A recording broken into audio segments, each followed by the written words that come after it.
Find the defendant guilty. In 2021, Chauvin was found guilty of murdering George Floyd after being recorded on video kneeling on Floyd's neck for about 9 minutes. We should never forget this. We should never forget how this served as a microcosm of modern-day policing. Black lives matter! Black lives matter! Black lives matter! The reaction from the populace. All lives matter. And how conservatives rebuked it. If he had behaved from the get-go and not tried to pass false money, he'd still be alive today. It's not that hard to behave. It can't be that hard to behave. You do not obey the law, and you will be alive. It's not that hard. It's not that hard. No, it's not that hard. So you're okay with alive. Derek Chauvin's knee for 8 minutes and 46 seconds? They should have done it fucking longer. Huh? They should have done it longer. Do you need more? From this goof. That's what they're hating on. Well, come around the back. What are they hating on, Mr. Colton? I honestly don't understand why they're so upset. I don't really see why. And that's my dog's leash. Why don't you? It's just hanging there, so if you need to fucking pull somebody out, you never fucking know. To a Mr. Colton. So you won't say Black Lives Matter?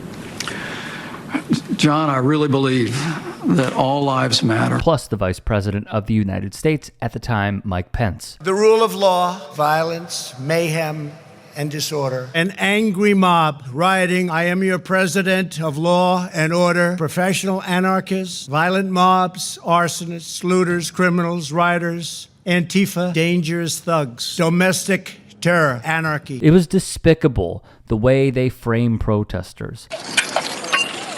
Tonight, authorities in Minneapolis say they have finally identified the man they claim incited days of violent protest there after George Floyd was killed.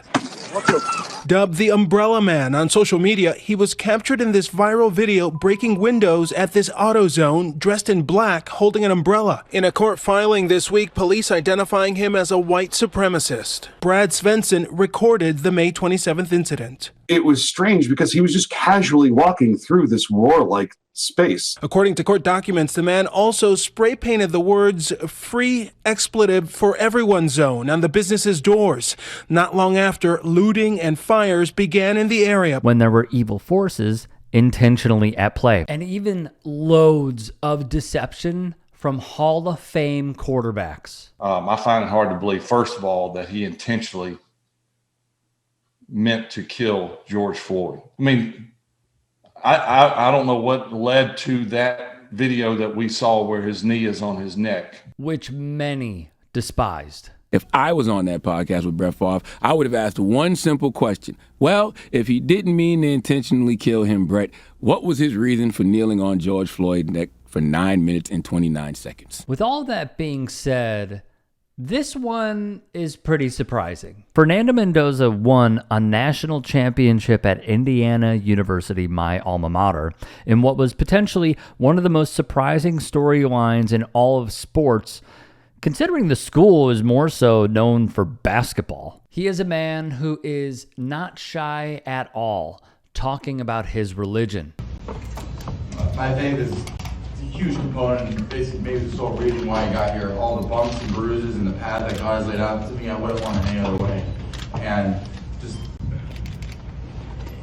sorry, I'm at a loss of words, but I mean, building that faith throughout college, and now be able to share my faith with just amazing teammates, and just the community of faith, and realizing, and having God on my side, always, praising Jesus Christ.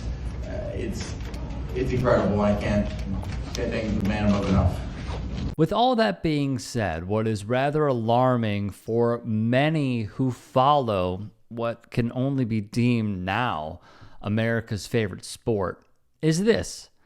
Underneath LeBron James's post around the time of George Floyd's murder rather, in my view, he put out on Instagram this image. It speaks for itself. All right, we don't have to get into it. Mendoza, however, replied underneath it, "You need to explain the context of the first photo of the cop on the man, because you never know what he did wrong." Well, actually, we do know. They were called because he had a forfeiture of a $20 bill, and then he was killed for it. The jury would then have what can only be deemed the correct punishment. Verdict, count 1. Court file number 27, CR 20-12646. We, the jury, in the above entitled matter as to count 1, unintentional second-degree murder while committing a felony, find the defendant guilty. This verdict agreed to this 20th day of April 2021 at 1:44 p.m. Signed, juror foreperson, juror number 19. Same caption, verdict count 2. We, the jury, in the above entitled matter as to count 2, third-degree murder, perpetrating an eminently dangerous act, find the defendant guilty. This verdict agreed to this 20th day of April 2021 at 1:45 p.m. Signed by jury foreperson, juror number 19. Same caption, verdict count 3. We, the jury, in the above entitled matter as to count 3, second-degree manslaughter, culpable negligence, creating an unreasonable risk, find the defendant guilty. This verdict agreed to this 20th day of April 2021 at 1:45 p.m. The 12 jurors finding Chauvin guilty of second-degree murder, third-degree murder, and second-degree manslaughter. A deputy leading the 45-year-old out of the courtroom in handcuffs. The mother of George Floyd's daughter, Gianna, and family attorneys reacting to the verdict. With this verdict, we have brought some accountability. Finally, this verdict demands us to never give up the hope that we can make enduring change. Now, there are subreddits posting about this. One user who goes by the name of no_issues would basically say, no one cares about his opinion from yesteryear. Haywright replied, wouldn't hurt to hear that his opinion has changed, though. Surely there are kids today thinking similarly that could benefit from a role model reflecting and showing personal growth. Bookish Whisper would chime in, he's a Cuban white boy from Florida. Are we shocked? I have also seen many comparisons with Marco Rubio and how a lot of Cubans in Florida think a certain way, are pro-Trump, are anti-black, etc. And that is a whole nother conversation for another day. What I think, though, is rather true and pure is knowing if he still feels this way. Now, if he were to be questioned, do I think that he would just be out and about even if he did feel this way? No, because he has a lot riding on it. His family has a lot riding on it. I'm sure he's in business with people. His team has a lot riding on it. But what I do also agree with is that, yes, all of us have said and done very stupid things in our past. However, and take it from me, coming from a middle-class family who will speak up at all times, will put myself in front because I understand my privilege, and that's a personal growth that I have made by having self-reflection, reading, and understanding the history of this country and how so many people oppress others throughout time, speaking up against these injustices, speaking up against the atrocities in the world. It is not hard to do.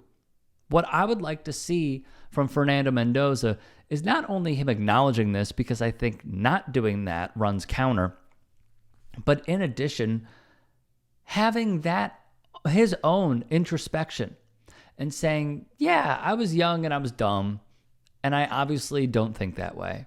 I think Derek Chauvin committed murder, and I will always stand up for all my black teammates and also black folks who are not my teammates. I will always stand up for people because if he were to go this route, that is what Jesus taught me. That is what religion taught me. We're really asking for the bare minimum here. And what is rather telling is I have seen so many Christian nationalists online, like John Root, who was practically fired because of his abomination-like stances that he has taken, saying that they're trying to cancel Fernando Mendoza. Nobody's trying to cancel anybody. And if Kanye West or Louis C.K. are any indications, that same thing, cancel culture, is non-existent. It is not a thing. It does not exist.